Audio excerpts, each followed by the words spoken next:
Sangela. That's Sangela.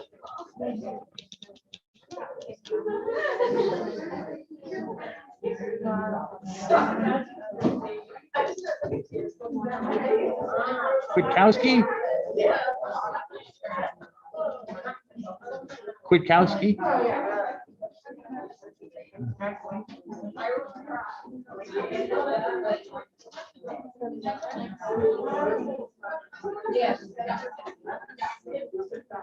Da da da dee.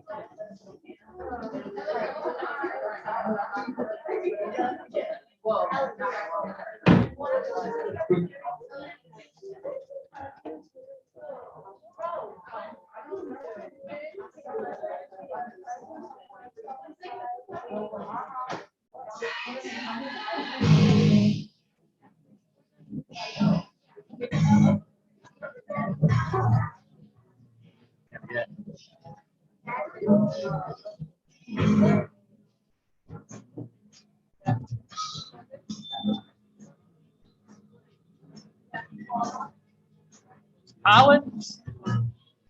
Collins?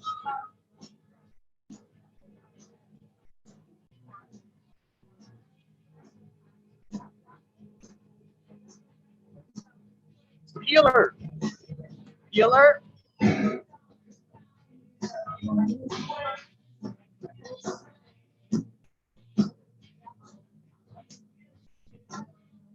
Ekatowski.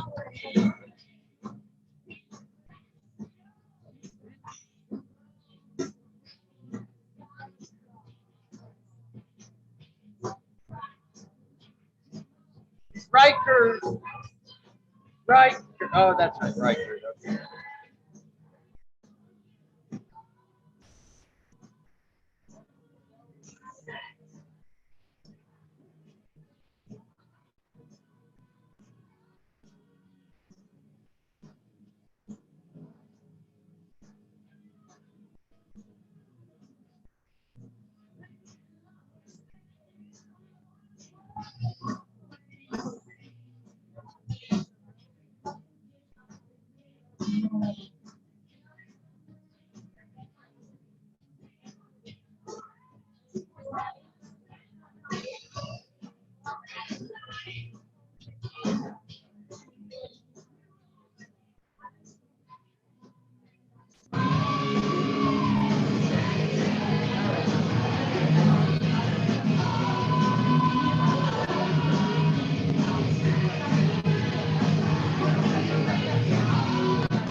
All right, so here's a quick quiz. Which one of the following foods is absolutely killing for testosterone? I don't think I need to know about that. Wouldn't help me anyways. I'm 49.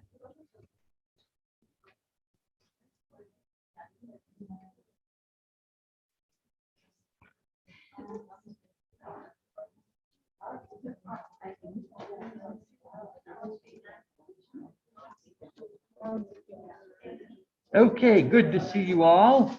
I don't see Ms. Mixa, Ms. Blakowitz. Are you out there? I don't see you, but maybe they'll come later. Okay, good to see you all again. I'm going to continue the history of Christianity. God willing, I will finish it today. But there were two things I wanted to mention before I get into it, both related to the papers. The first thing is paper number 1. Which I am, as I said, Saturday I'll have them done by hook or by crook. I work slowly, so I apologize for that, but I am working on them. And what I'm going to do is, because as you're grading, you get a sense of how things are going. And I also think about, like, what did I teach about this, and what did they maybe read in the textbook or read in the readings. And so I get a sense, and sometimes I want to reflect about it. Are there things that I tied together correctly or clearly is probably a better term. And did I say this or did I not say this and stuff like that. So anyways, so that's how my mind is working as I'm going through. So I think that what I will do after I finish grading the first reflection paper is I will apply 2 points to the grade that I give. So I'll go through and I'll grade everybody, have everyone have a grade, and I'll just go through and add 2 points. It's not really a curve because I don't give curves. And I really, honestly, I couldn't do them if I wanted because I do not do math well and I would screw it up and make things worse. So this is like a simple curve for my, monkey brain that God has given me. So it's a 2 points to kind of make up for maybe ways that I did not, maybe I didn't explain things as well as I thought I had. And some of the parts of the questions were hard, especially I think about karma yoga, because I'll mention it later when we talk about some things. So that's about paper number 1. I am grading them and I will add 2 points after I get through with everything. Paper number 2, as I've said before, and I'll just repeat it again, you should be following the readings that are in the syllabus and in the schedule, okay? Don't follow the lectures because obviously I'm taking a little more time, okay? So just follow the readings from week to whatever it says that's supposed to be read for that week, get it done. And for reflection paper number 2, focus on the readings. Don't wait for me to talk about something in class because I might just barely get into Islam, but there's a question on reflection paper number 2, actually 2 questions, in each question, Islam is kind of mentioned, well, not kind of mentioned, it's mentioned. And so you should know it and be able to answer it. Why? Because you've done the readings. You've read the textbook. You've done the readings from the Quran. You've done the readings from the Catechism. You've done the readings from the other readings about Islam. So you should be, and also the readings from Judaism, because Judaism is part of the question on the Trinity. So make sure you're focusing on the readings. Don't just try to rely on, because the PowerPoint, rely on what I'm talking about, because I might not be exactly in sync, as I'm not. And the PowerPoints are, again, a courtesy. I try to make them. I like making them because I think they're helpful.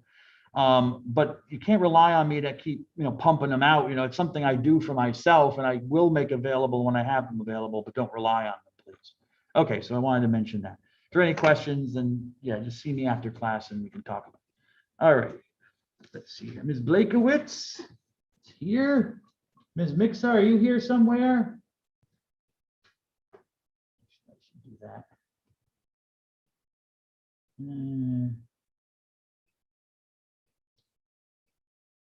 Okay, just so I can recognize that. All right, moving on to history.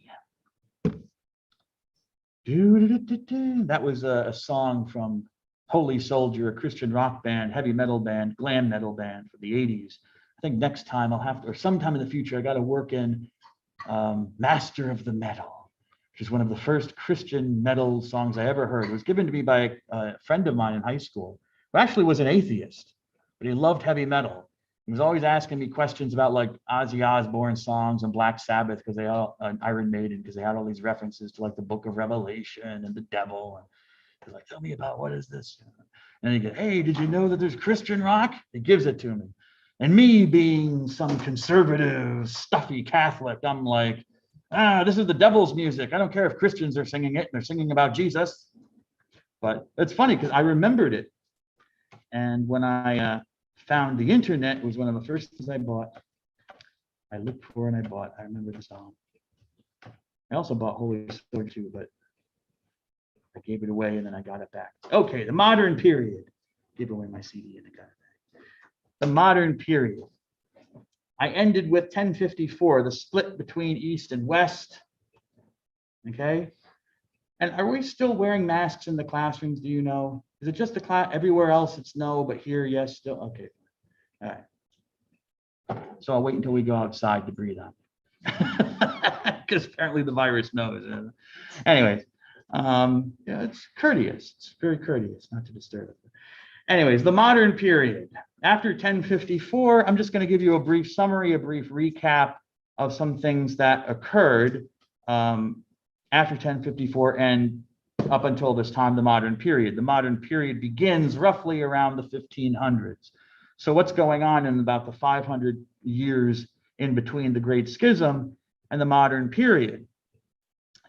And again, I'm giving you a recap, a review. I'm not going to go into necessarily specifics, but what was going on? Well, focusing mainly on the Western Church, this was a period of extreme papal power. Okay, the popes were not just religious rulers, but the popes also had their own kingdom. So they were also political and secular rulers. And so the popes had a lot of power in the West, as you might expect. Remember that they were the major players for a long, long time after the fall of the Western part of the empire. And the Pope, and this was not necessarily a good development, because the secular rulers, the local princes and rulers of certain their own kingdoms and principalities and duchies and stuff like that, they were sometimes in warfare with the papacy. There were sometimes not just political conflict, but actual this conflict turned into open warfare between the papacy and other Christian rulers. So imagine if you had like the Pope declaring war on the city of Scranton. That happened with some of the Italian cities. So now you're a Catholic, you believe in the Pope, you honor the Pope, and now the Pope is declaring war. You're an enemy combatant against the Pope. So these things happened during this period of time. So there was extreme papal power, which was not necessarily a positive development. There was also in the Church of the West during these centuries a period of extreme decline. Kind of went up to the 1200s. You had an upward movement, and usually historians identify the 1200s as what they call the High Middle Ages, the high point of the Middle Ages. Then after the 1200s, it's basically a downward trend, a time of decline for Western Europe. And one of the reasons is the popes and the secular rulers are constantly fighting and killing each other, or trying to kill each other. So there's a period of decline. What were some of the other problems during this period? Well, there was a general lack of education amongst the clergy and the people.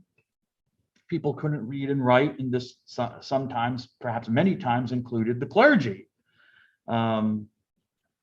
So people didn't know the Bible, because the Bible was written in Latin. A language was continuing to be written in Latin for the most part. There were some translations, but certainly it was a language no one spoke anymore, no one understood anymore. So the common people, everyday people, just didn't have access to the text anymore. And in fact, they were kind of like told not to. So they were kind of kept from the Bible in a lot of ways. So people didn't read the Bible very much. They didn't know it very much. And this might even include, again, the clergy, which is a dangerous situation because they're supposed to be the religious experts. People also didn't know the faith very well. People might have known the basics, the rudiments of what they were supposed to believe, but since they weren't reading the Bible, and the clergy were not incredibly well educated, the people, it just follows that the people were not really well educated in their faith. So there were issues there.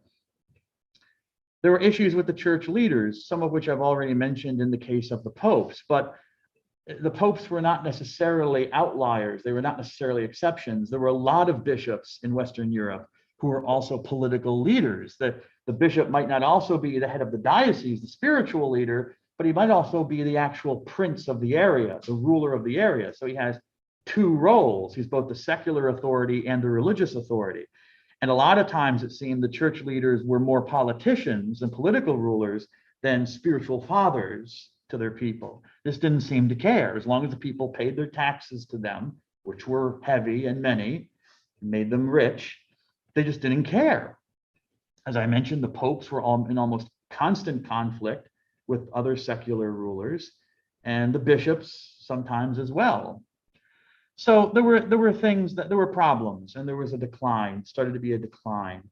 There were a couple of events that I'll just mention. I'm going to just mention them. I'm not going to go into them, but there are a couple of events that would kind of show the extent of the problems during this period in the Catholic Church, the Roman Church of the West. One of them was this event which occurred where for a period of time, about 60 or 70 years, the popes decided to move from Rome to southern France.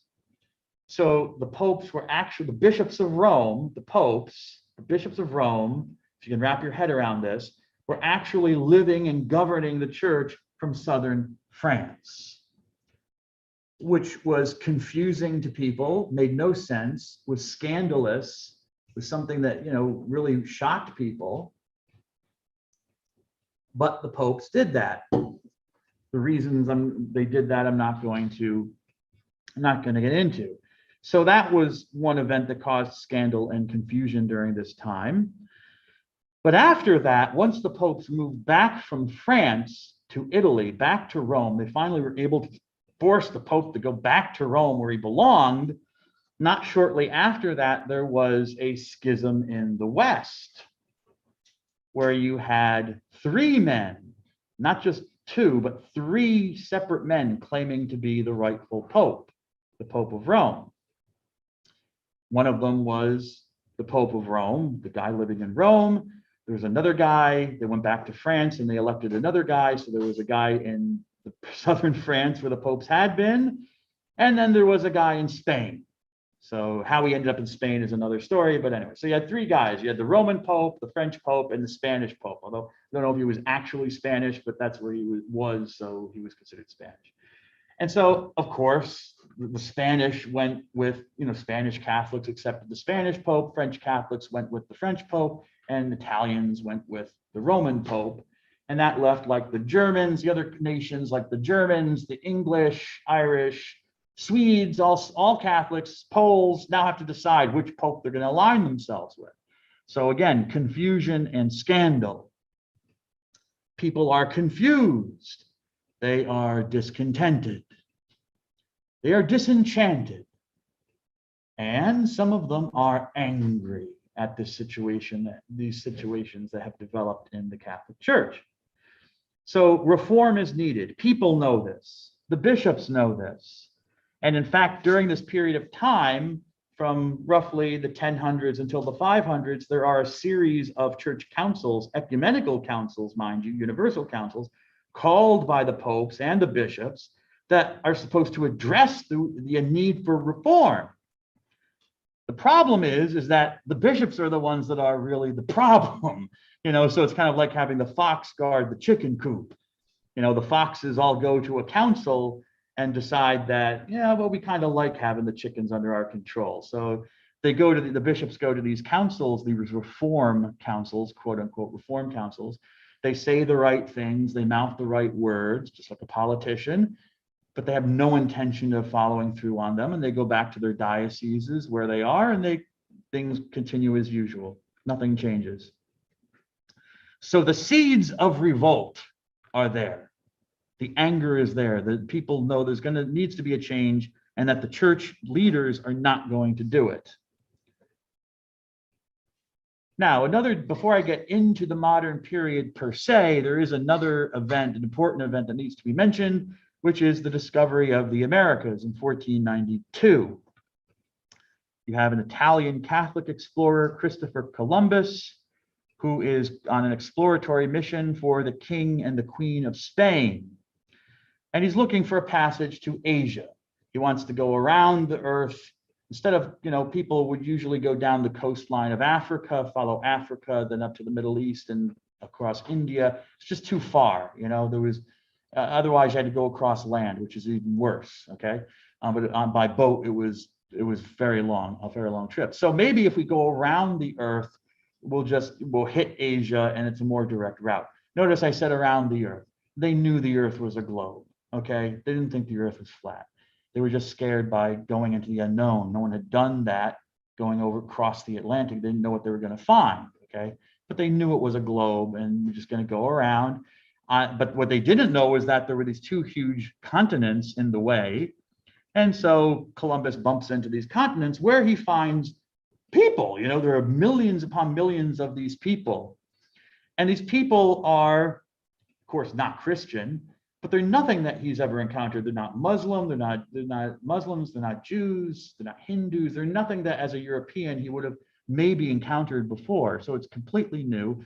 So these people are there, and it opens the door for now missions, sending out missionaries to bring these people to Christ. Because think about it, at least when Paul and other early Christians were going out and preaching to Gentiles or preaching to other groups, other Jews, they had a common culture, a common language, common understanding of the world. So there was some commonality there, even if they were still very foreign in a lot of ways. But here, no, there's no commonality, no common history. So that's interesting. So they start bringing the message of the gospel to these people, and people accept it. In fact, so many accept it that eventually there are enough Catholics in some areas that they are able to establish church structures. And that's quite early, 1492. And by the time of 1536, there's a bishop in Cusco, Peru, which is kind of interesting because Columbus lands what are currently the islands, the nation of the Bahamas. And you might think that it would spread out from there, which it does, Christianity does, but the first diocese with a bishop is actually formed here, all the way on the other side of South America, Cusco, 1536. So very quickly, this is an interesting development. Why? What's the change? Why is it important for Christianity? Because, well, first of all, these are Catholics who come here and start bringing a certain form of Christianity, Catholic Christianity. But now Christianity is no longer just limited to the Mediterranean area or the Middle East. Christianity, it is in some other areas of the world as well, but mainly Christianity at that time is centered around the Mediterranean and the Middle East. Now Christianity goes from being a Mediterranean reality to being a world reality. Global Christianity starts on this date. Christianity spreads out from the Mediterranean into the world. Okay, I mentioned the modern period. The modern period is seen to have been inaugurated by this event called the Protestant Reformation. Historians look to the Protestant Reformation as the beginning of the modern period. What is the Protestant Reformation? Well, it's a group, it's a bunch of movements that start within Catholicism and try to reform it, a reformation.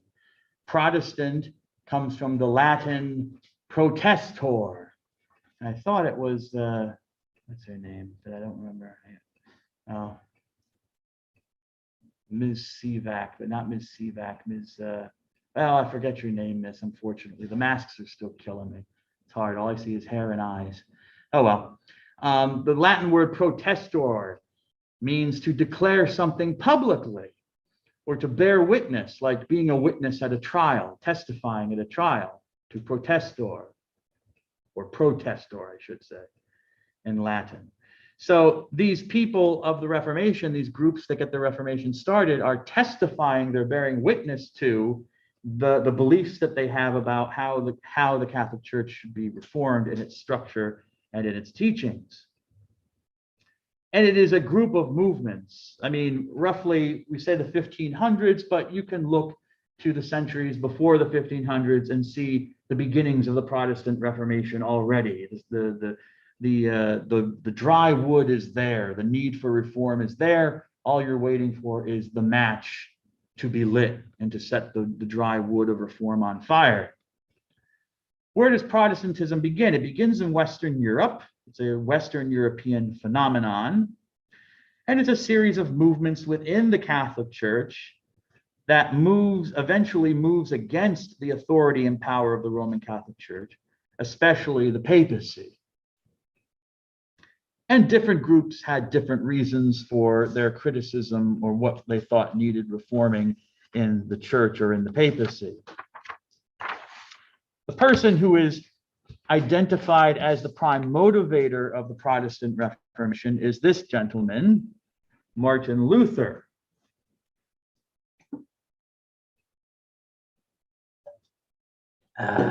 Martin Luther, who lived from 1483 until 1546. As I said, he was a German.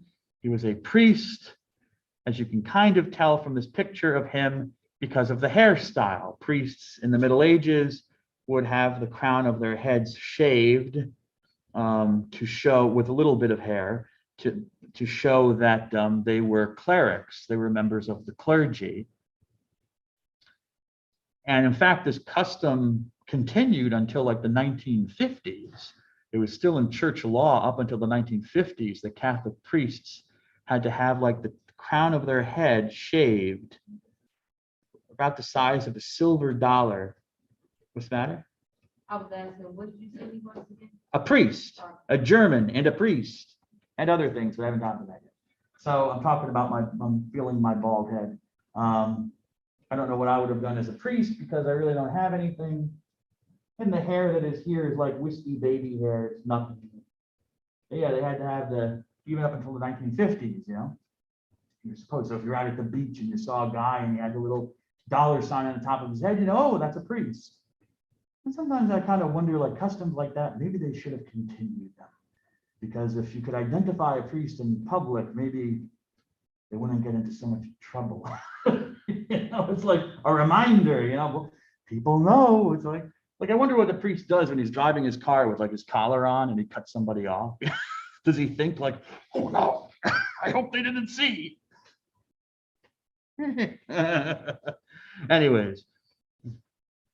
But yeah, they had to be identifiable. This is part of this custom from the Middle Ages. And Luther has this because he was a priest, a member of the clergy. He was also a teacher. He was a doctor of theology and a professor of the Bible at the University of Wittenberg, over there on the board that I wrote down.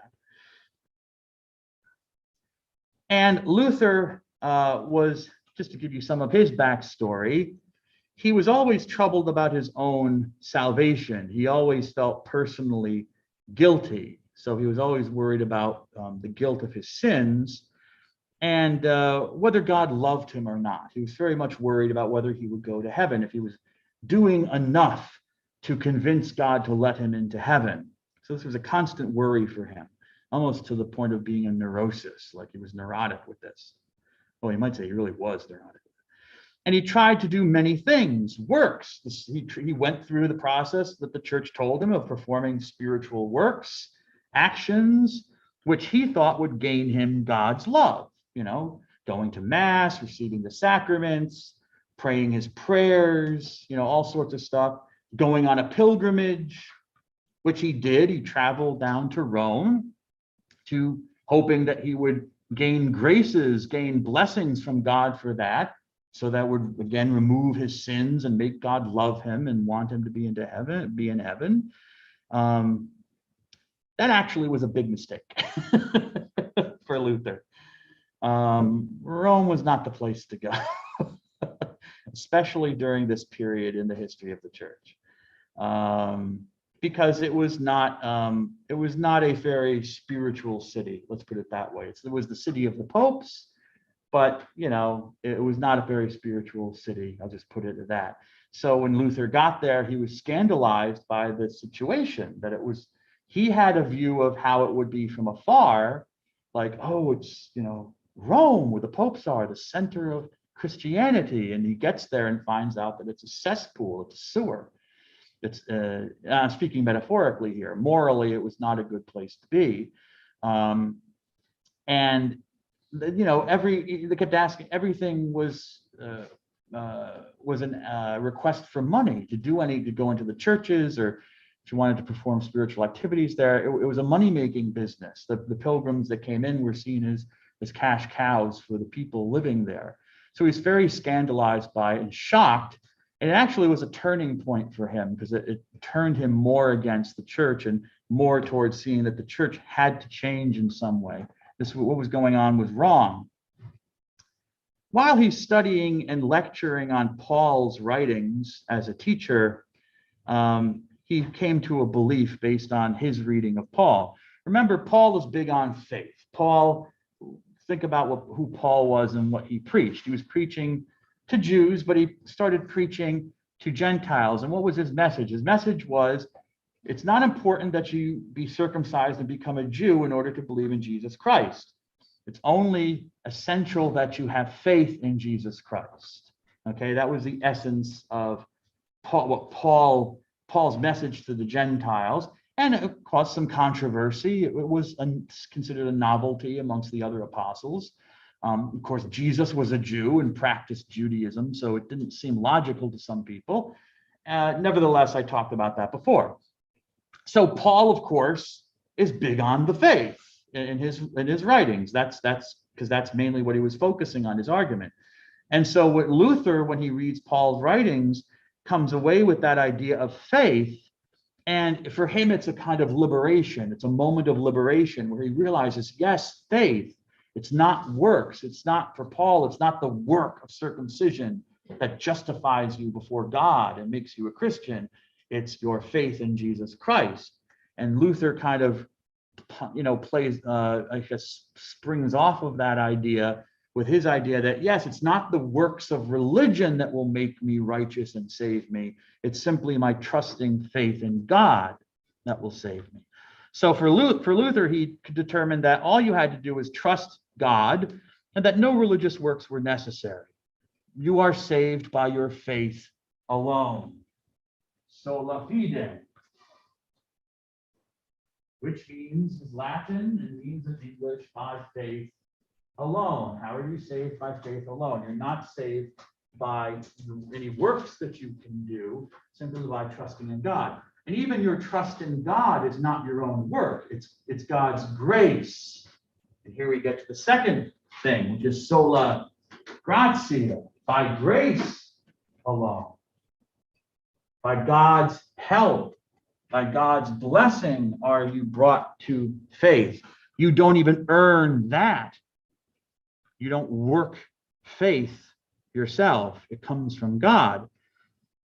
By grace alone, because no religious works can earn it. It is something given freely by God. It is his free and undeserved help by God's grace.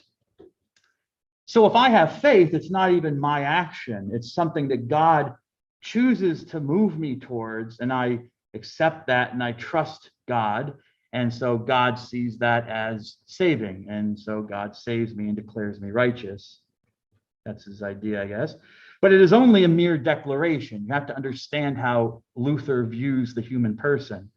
By God declaring someone or seeing someone as righteous, it doesn't change the soul for Luther. This is something that was very different from Catholic theology. Because just to remember the story that you might know of Adam and Eve. Adam and Eve are in the Garden of Eden. And so the story goes, they commit a sin, they offend God, and they're punished for that sin with death. And the belief is that the descendants of Adam and Eve have inherited this punishment of death for the sin of Adam and Eve. So our souls are sinful. Now, for Luther, it's always sinful. Nothing changes by believing in God. Salvation, God doesn't change the human soul.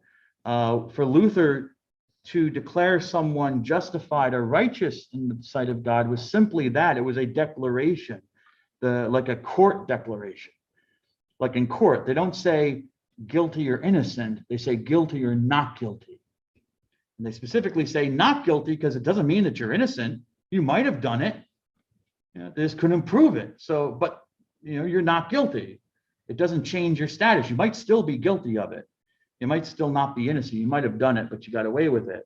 And it's kind of the same thing here. He had this kind of courtroom vision of what was going on. The soul is still guilty before God, still sinful and depraved, but because of the act of trusting faith, God declares the person righteous and justified. God will treat the person as if he or she is righteous and justified.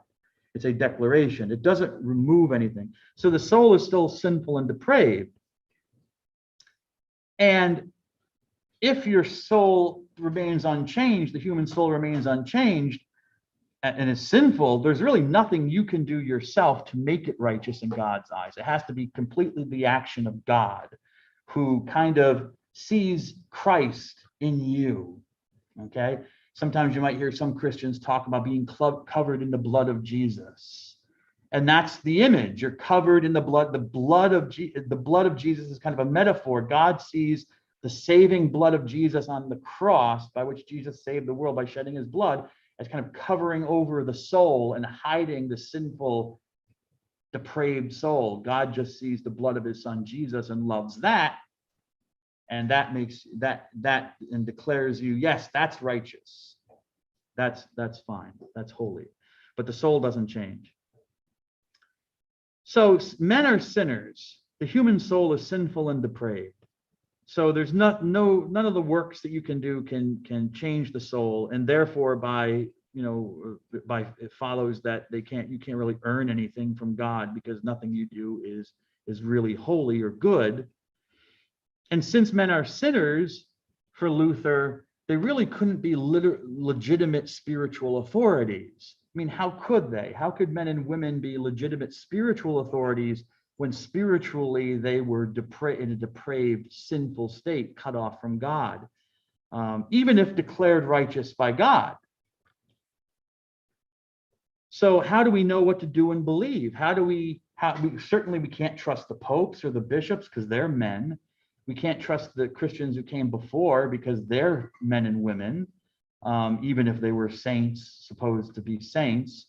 You can't rely on them. So what can we rely on for what to do and believe? The Bible. The Bible. We can rely on Scripture. And here we come to the third plank in his position, which is sola scriptura, by Scripture alone. Scripture, the Bible, is the ultimate authority for faith and practice. Why? Well, because it comes from God. God, and God is God. God's not sinful, obviously, whereas the human being is. The human being is fallible and sinful and can be wrong and can distort things. But God's word is clear. For Luther, the Bible comes literally from the mouth of God. God verbally inspired the words that were to be written. Notice by saying written, that kind of begs the question of written by whom? Because God did not actually write out the words of the Bible. It was written by humans. So you kind of see here, there's a little bit of a chink in his thinking and in his argument, because you have to take, if that human element is involved, and that human element is essentially depraved and sinful, well, how do you account for using the Bible or appealing to the Bible? Couldn't the Bible just be as fallible as the popes in teaching religious truth, since it came from men? But in Luther's mind, it didn't come from men. It came directly from God. The people just wrote down what God wanted exactly. Okay, so you have to get into his mind and understand how he understood the creation of Scripture. How does this follow? If the Bible is the ultimate authority, then anything that is not clearly outlined in the Bible, should then not be accepted by Scripture alone. What are we to believe? What are we to practice? We look to the Bible, and that is our authority for determining whether the belief or the practice should be adhered to. Sola Scriptura. But now another question follows from that, and this will prove to be kind of a problem for Protestantism almost immediately. Who interprets the Bible? Okay, Luther's clear, don't trust the popes and bishops, don't trust the ecumenical councils. Okay, whom do we trust then? Who interprets the Bible? Well, for Luther, it was obvious. Everyone for himself. Every person should have access to the Bible and to its interpretation. Well, this leads very quickly to theological disagreements, even amongst the reformers, and all sorts of divisions and sects emerging very quickly within the Reformation. What Luther was doing here was quite revolutionary, not just a reform, because that's not how the Catholic Church viewed the human situation. The belief was, yes, in the sin of Adam and Eve, all human beings, our souls are certainly wounded and not in a correct spiritual situation, but that through baptism, the soul is cleansed and that sin is taken away and the relationship with God is restored. It doesn't take away a person's tendency to sin or want to pull away from God, because we have free will, we're not robots, but the relationship is truly restored. And as such, with God's grace, I can perform actions that are meritorious, that are pleasing to God.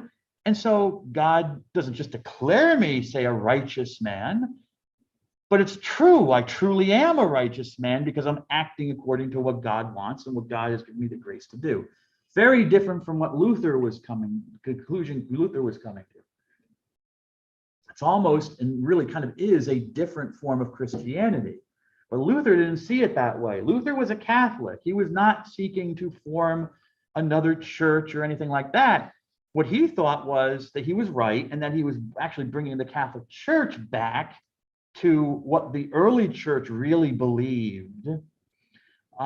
He was wrong. You don't have to read very much history from the early church to know that it looked nothing like what Luther thought it looked like. But he wouldn't have known. I mean, the science of history was not developed at that time. You wouldn't have known very much. He had just had this idea that from his reading of the Bible and what he kind of thought that this was how he was actually restoring the early teachings of the church that the Roman church had kind of either twisted or added to or covered up and stuff like that.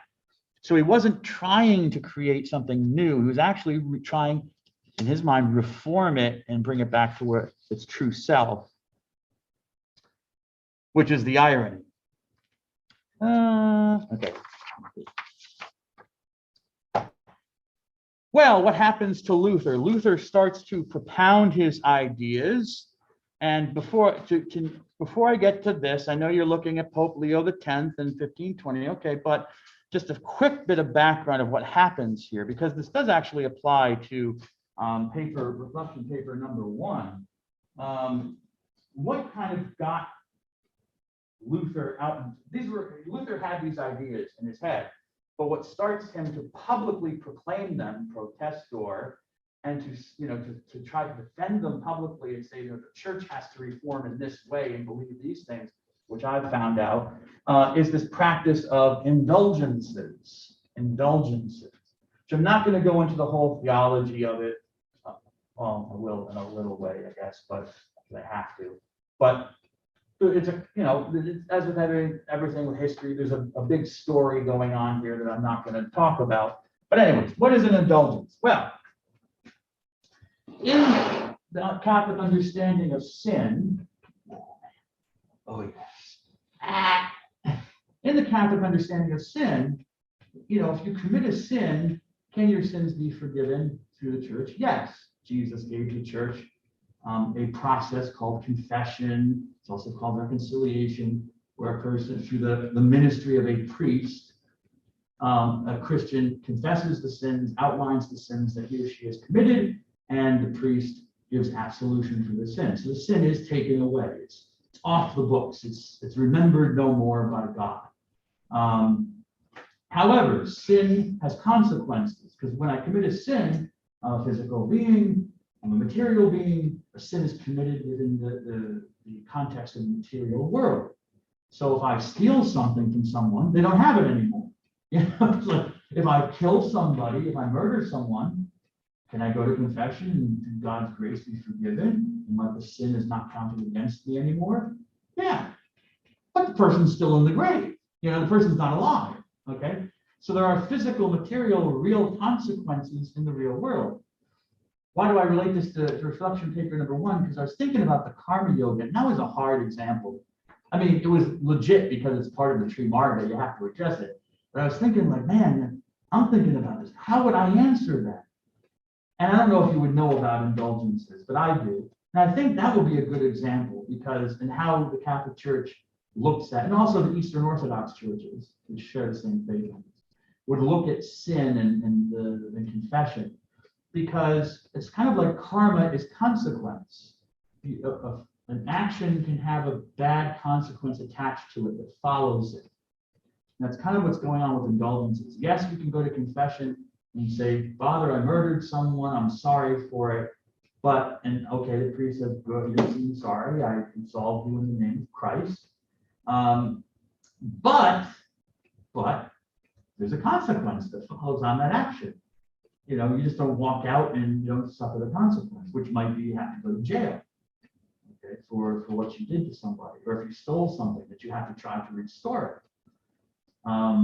Or if you told a lie or destroyed someone's reputation, that you have to try to rectify it in some way, which cannot be a very comfortable thing to do, you know.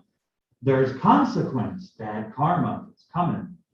So the consequence is still there, even though the guilt or the blame might be removed from the sacrament of confession through the priest's absolution. Consequence, okay? Indulgence is meant to take care of that because the church has received the authority from Jesus, not just a spiritual authority on earth, but also Jesus gave the apostles a spiritual authority in heaven, is the belief that, in the words of Jesus, what you declare loose or loosened on earth will be considered loosened in heaven. And what you bind on earth will be considered bound in heaven. From these words of Jesus, the church has understood that there are certain spiritual effects that because of Jesus and his promise and his sacrifice on the cross, the church has the power to kind of take away these consequences, at least temporarily. At least in the sense that they don't follow you into the afterlife, okay? Because if they follow you into the afterlife, it doesn't mean you're going to go to hell. You go to purgatory, which is another thing. I'm not going to get into too deeply. But purgatory, basically, it's a place of purging where things that you've done, even things that you've been forgiven for in the sacrament of confession, there might be consequences that still follow you into the afterlife. There might be some selfishness or egotism that still makes the soul unprepared to be fully in the presence of God.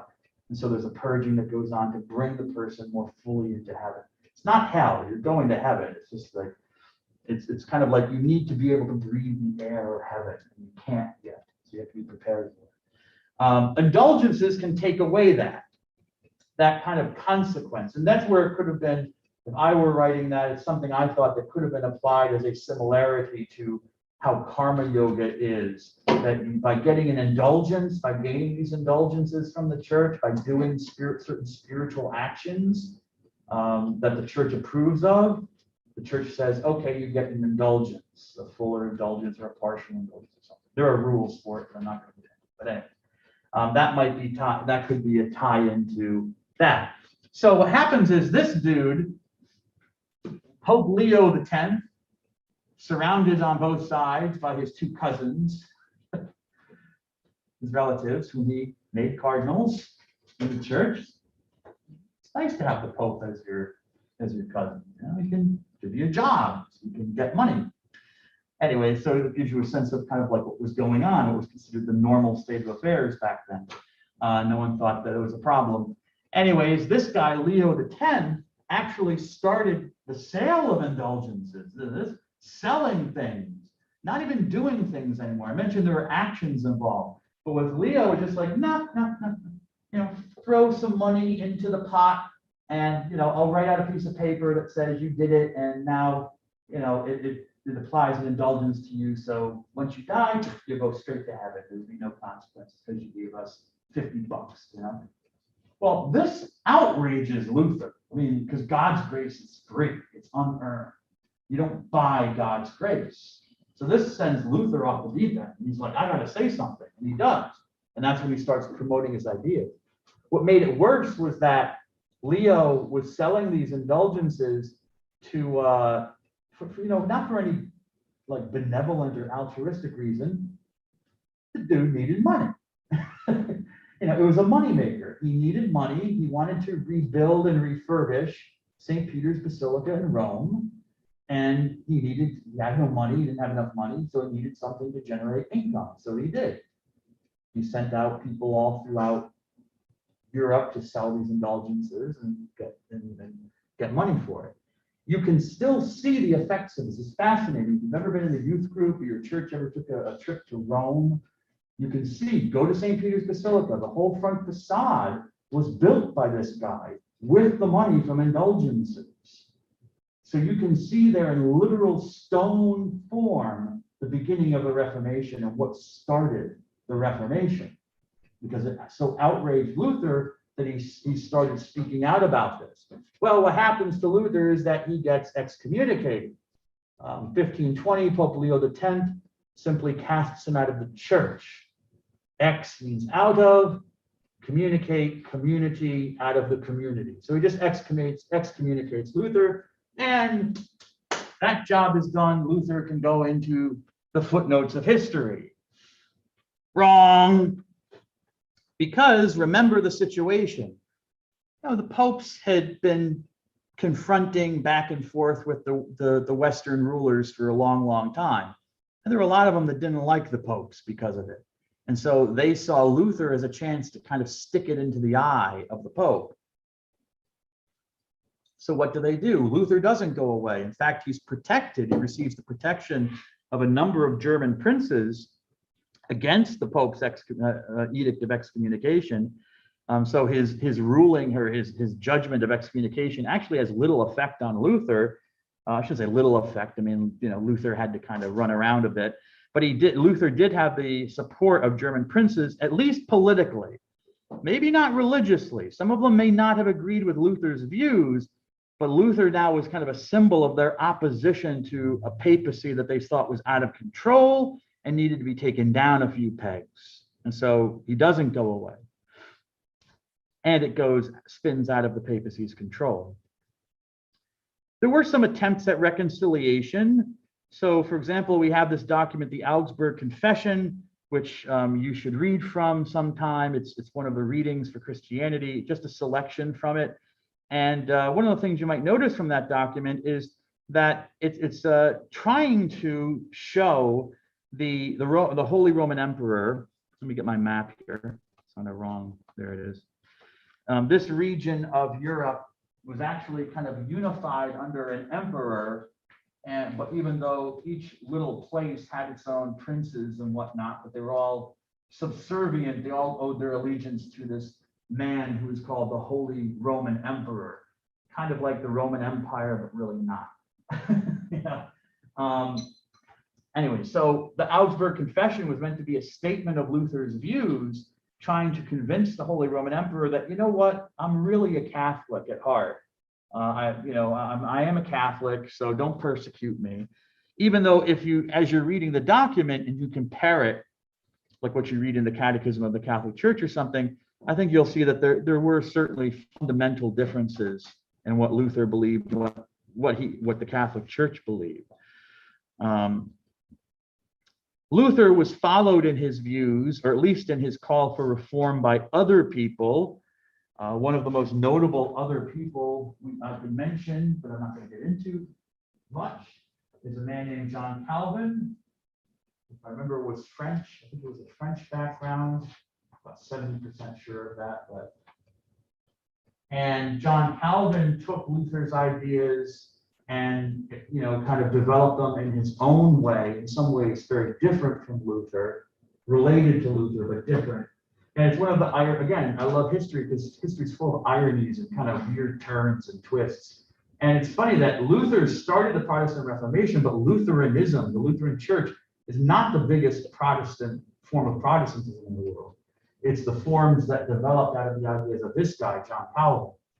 So groups like the Presbyterians, the Pentecostals, the Evangelicals, Assemblies of God, all sorts of Baptists, all these groups, which make up the far bulk of majority of Protestants today, really come from this guy's ideas and not from Martin Luther's, although Luther is still kind of the source of the ideas, sola scriptura, sola fide, sola gratia, stuff like that.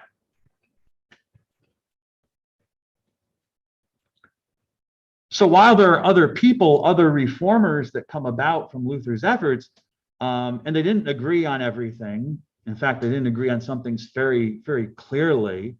There were a couple of things that they did agree on. One was that the Catholic Church was wrong in its teachings, especially the popes, and that the Bible was the supreme authority for faith, for belief, and for practice. They all, whether it was the Lutherans or the Calvinists or other groups like the Hussites, the Waldensians, the Zwinglians, et cetera, and all these other groups that also branch off from Luther's Reform movement. They all agree that the Catholic Church is wrong, that it has been teaching the wrong things, the things that are not the truth, especially through the popes. And certainly they believe that the Bible should be the sole rule of authority, even though they all can't agree on what the Bible means. But this goes back to my previous comment about Luther and the Bible, who wrote it, who interprets it. I have to make a brief mention of this gentleman, monarch, King Henry VIII, because this is a piece of the Reformation, which is not really part of the Protestant Reformation, but later it will become part of it. There's this man, you can see when his dates are of his kingship, 1509 to 1547, and he's the King of England. And to make a long story short, he is a Catholic, by the way, he's a Catholic. And to make a long story short, he's married to this woman, whose name I'm not going to tell you because I want to move on. But he's married to this woman. She's his wife. However, he really wants to be married to this woman, who is his mistress. Now, so he wants to get rid of the wife he's with and marry this other woman. Now, there's not necessarily a problem. Catholics do not divorce. The church, there's no such thing as Catholic divorce. How the church looks at marriage is either a marriage existed from the moment that it was created or it doesn't. There's no, you can't break a valid marriage. It was either valid or it was invalid, okay? If it's valid, then it can't be broken, even by the church, for the most part. There are distinctions, but it's not a moral theology class, I'm not going to talk about it. But for the most part, yeah, if it's a valid marriage, even the church doesn't have the authority to break it. So, and that's the case with Henry. Henry appeals to the Pope, who is Pope Clement VII at the time, asking him, say that this was not a valid marriage so I can marry this person. And Pope Clement says, sorry, I can't do that. It's a valid marriage. You cannot marry your mistress. Now, the guy who says this, Clement VII, interestingly enough, is this dude over here, the cousin of Pope Leo. So once Pope Leo dies, eventually this guy becomes the next, I don't know if it was the next Pope after, but he eventually comes shortly thereafter Pope and takes the name of Clement VII. So it's good to be a cousin of the Pope. You might be able to become Pope someday. So Clement says no. Well, what does Henry do? Henry responds by getting his own bishop, his English bishop that he's under, to simply declare that his marriage to that lady, the first lady, was in fact invalid, no matter what the Pope says. And so Henry is allowed, or feels he is free to marry the other woman there, and he does. Pope Clement VII responds by excommunicating Henry. King Henry responds to that by simply declaring himself the supreme head of the English Church and saying that none of the bishops in England have any more allegiance or should have any more allegiance to any foreign bishops, meaning the Pope of Rome. Their only allegiance is now to me. I am the head of the English Church. It is now the Church of England. It's not the Catholic Church anymore, otherwise known as the Anglican Church. Anglican comes from the Latin word angli, which is basically the word for England, okay? So we get the word, that's where we get the word Anglicanism. Now, as I said, Henry was a Catholic. He was not a Lutheran. He was not a Protestant.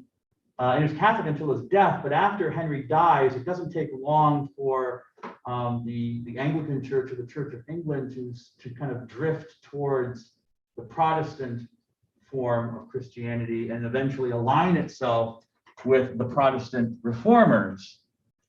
So you have this in the Church of England, you have this kind of weird melding. I should say weird, but this kind of interesting melding, because it's not weird in a bad way. It's interesting, it's notable. This melding of not just Catholicism, kind of like a Catholic ethos and structure, with the beliefs of Protestantism, Lutheran ideas. So the ideas are Protestant, but the practices and the things that you see are very Catholic. So sometimes if you went into an Anglican church, it might look very much like a Roman Catholic church. You hardly know that it wasn't. I mean, they have bishops and priests and deacons. You know, they have a liturgy that's kind of like the Catholic Mass. And however, once you heard the preaching, you would know something's different, because the preaching might be like pure Calvinism or Lutheranism. It'll be very different in that way, depending on which church you went to. Some Anglican churches are very, very Catholic in their beliefs still. And then others are more Protestant in their beliefs. So you get the, as I said, it's kind of been a weird melding of, but that happens after Henry. Henry was a Catholic. The Church of England exists here in America, but we don't call it that. We call it the Protestant Episcopal Church, or the Episcopalians. Why do they not want to be called the Church of England? Well, because there was a little thing called the American Revolution. And while they still wanted to be associated with the Church of England, they did not want to have that stigma of being like, you know, what, are you on the side of England? You know, so they changed the name and started calling themselves Episcopalians instead of Anglican. And so now we have these various groups, Lutherans, Calvinists, Episcopalians now, generally are what we would call Protestantism. These are the groups that come out of the Protestant Reformation. But what is the response of the Catholic Church? Does the Catholic Church even have a response? Well, yes, it does. The Catholic Church strikes back.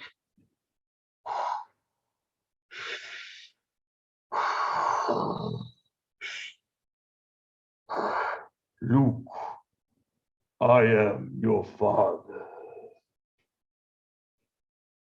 Now, come back, Luther, to the dark side. Embrace the dark force, Martin. No. So there is a response from the Catholic Church. It is the Council of Trent, an ecumenical council which met from 1545 until 1563. Just doing the math in my head, I believe that's 18 years. Yes, 13 minus 5 is 8. 5 minus 4 is 1. Okay, good. That is 18 years. Now, the council did not meet for a full 18 years. It was a series of councils over this period of time, and it didn't all meet at once. And the Council of Trent was intended to address the need for reform. As you might have expected, given the history, we had reform councils before Luther. Yes, I mentioned that there were several of them that came to nothing.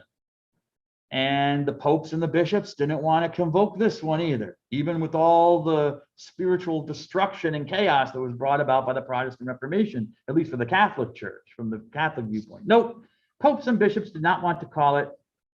So it kind of fell on that man I mentioned before, the Holy Roman Emperor, because of his power and force, to kind of push the popes and the bishops to finally hold a council to address the problem.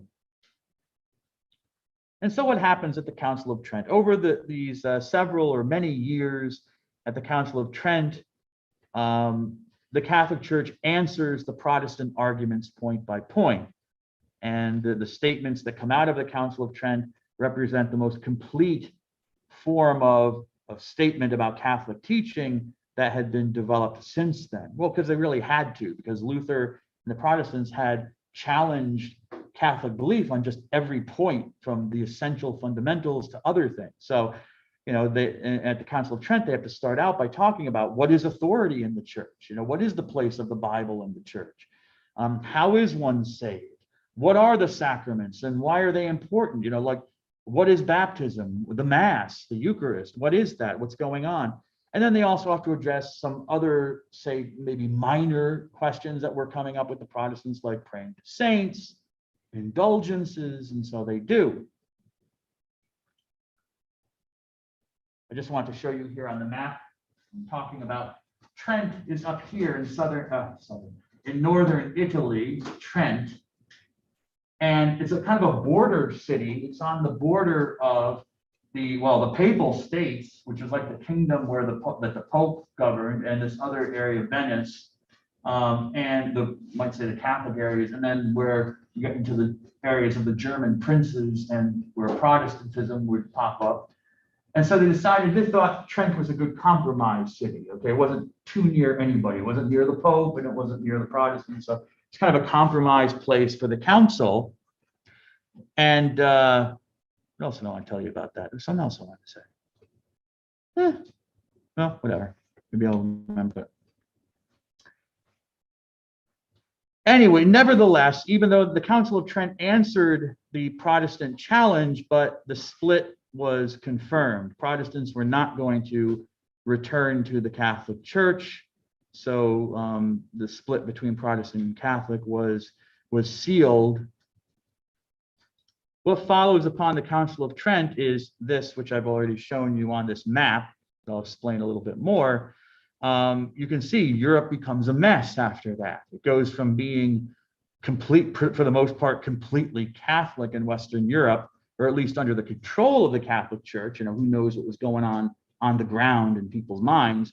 But now it's a mishmash of, you have in the orange sections, you have the Church of England and parts of Ireland. You have blue sections in northern Germany, and in the Scandinavian countries, Denmark and Sweden, which have all become Lutheran.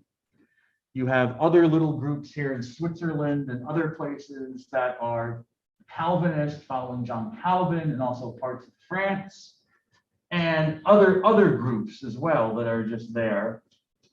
So it's now it's a big mess, I guess you could say, of Catholics and Protestants kind of butting together, elbow to elbow. And there's conflict over this. You have wars of religion. You have the Protestant princes wanting to attack and take over areas that maybe had flipped to Catholic and they want to flip them to Protestant. You have Catholic princes who want to retake all the areas that had been lost, they felt had been lost to the Catholic faith, and to reconvert the people to Catholicism, or at least compose it through conquest. So you have wars and battles upon wars and battles over the next several centuries in Western Europe, the wars of religion. Catholic and Protestant rulers are fighting each other. What is the effect of this? Well, it's not a good one, okay, on people, because again, with the Reformation, people grew to be angry and disenchanted with the Catholic Church. But what comes out over the next few centuries of the wars of religion is that people become angry and disenchanted, not just with Christianity, but with religion in general. Because it's not even any better with the Protestants. People are killing each other and fighting. And it has the effect of leading to movements like the Enlightenment.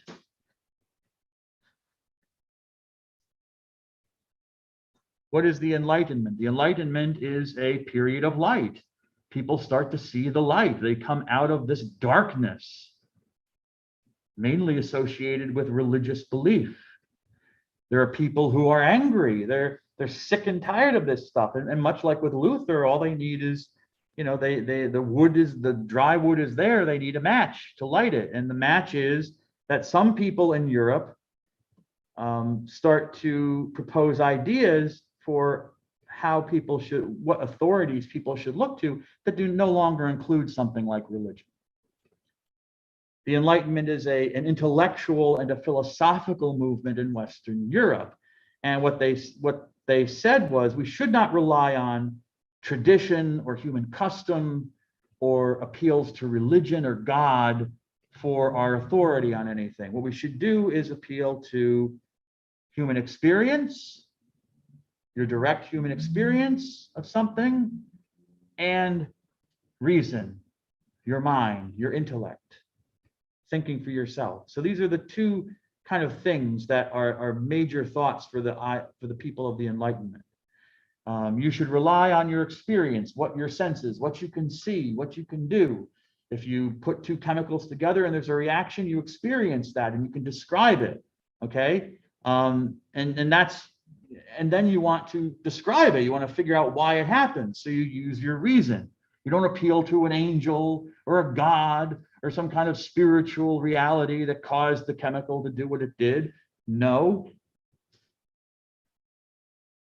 These are material things and you treat them in material ways and material ways of thinking. So human experience, so you test things. You see what works, what doesn't work. And you think about things. You use your reason. You don't appeal to the Bible. So if you want to know whether, I don't know, mandating that the clergy should be unmarried for their whole lives once they become clergy folk, well, test that. Forget about if that's tradition or that's a custom or if it comes from the apostles of Jesus. Forget about that. Those are religious authorities, spiritual authorities. Test it. Have sociologists go and ask priests and nuns if they've had a better life because they were unmarried for their whole lives. They never had a family. They never had that kind of close spousal relationship. See what they say. Test it. Maybe they say, yeah, it's great. Maybe they say, no, it's not so great. Maybe they say it's somewhat great, somewhat not great. You know, it has its moments. But test it. Don't just rely on authority. Experience. And then reason about it. Think, you know, don't, as I said, you don't have to appeal to the Bible. You shouldn't appeal to the Bible. Appeal to your own human reason. You know, what does psychological research say about someone being pretty much alone for their lives? Or not actuating their sexuality or something? You know, what's going on? What are the biological effects of someone being isolated in that kind of lifestyle? Reason, use reason to think about it. So you see here, there's an issue for religion. And remember Judaism, the Haskalah. Jews had to confront this too. But here it's the Christians confronting it with the Enlightenment. Okay, what happened with Judaism? I told you, you had Reform Judaism come about. People said, look, they're right. You know, human experience and reason, those should be the ways that we judge whether our Jewish belief or practice should be kept. Does it make sense to say the prayers in Hebrew anymore when no one understands them? No. So what if it's a sacred language? If it's a language of God? Oh, come on. God? God has a language? Think with your mind. God doesn't speak. So get rid of it. Circumcision. Why should we do circumcision? Is it, think about our human experience. Well, what do we know? Well, it comes from a culture from several thousand years ago. Maybe it's not relevant anymore. Times have changed. Think of your human experience. So Reformed Jews got rid of circumcision, got rid of Hebrew in the synagogue service. Now they've kind of gone back to that because they kind of realized that, wait a second, we're kind of losing everything here, even our Jewishness. But that's what they did. The same thing started happening in Christianity. People started asking, Christians, especially in Protestant churches, what does it mean in modern terms to be a Christian now? Can we still believe, for example, in miracles? Because for the Enlightenment thinkers, the world is just simply material, it's matter, and God doesn't intervene in it. So miracles don't happen. They just don't happen. And they don't happen because we never experiencing them happening. I mean, when's the last time you saw someone being raised from the dead? And I don't mean with paddles. I mean, actually someone like dies in front of the person, prays in the name of God over the person, and they come back to life. Probably no one, you know? So can we believe in those things? Otherwise, if you still want to kind of believe in them, like say with miracles, you can either say miracles don't happen, or you can say, well, okay, miracles kind of happen. But really what they are natural events that people misinterpret as spiritual events. So yeah, Jesus, we know that, human bodies, once they're dead, don't really come back to life. Once they're brain dead and the heart's not pumping, they don't really come back to life. But that didn't happen to Jesus. But, since his followers said they saw him after his death, maybe what they had was a mass hallucination. They had a mass hallucination where they really did experience, they thought, the presence of a living Jesus risen from the dead, but not really. So it wasn't a miracle in that sense. But you could kind of say it was a miracle. So you see how they're reinterpreting it. So many of the traditional mainline Protestant, many of the Protestant churches had to deal with this challenge, and also the Catholic Church, but mainly the Protestant churches. And the reactions of those who accepted the ideas of the Enlightenment and started to change their teachings, much like the Jews in Reform Judaism. In Protestant Christianity, they called this movement liberalism, liberal Christianity. And in Catholicism, they called it modernism. This is a movement called modernism. And so I give you the definition there. Modernism is a movement within the Catholic Church to incorporate the Enlightenment ideas into Catholic belief and practice. And there's some more I want to tell you, but I'm not going to get to it. So I will tell you on Monday, and we'll move on to Scripture and Tradition, the Bible. God bless you all. Have a good weekend.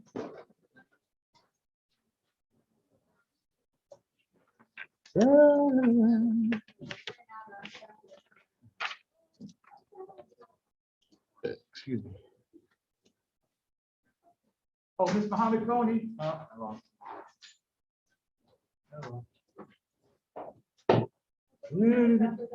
You too. Thank you.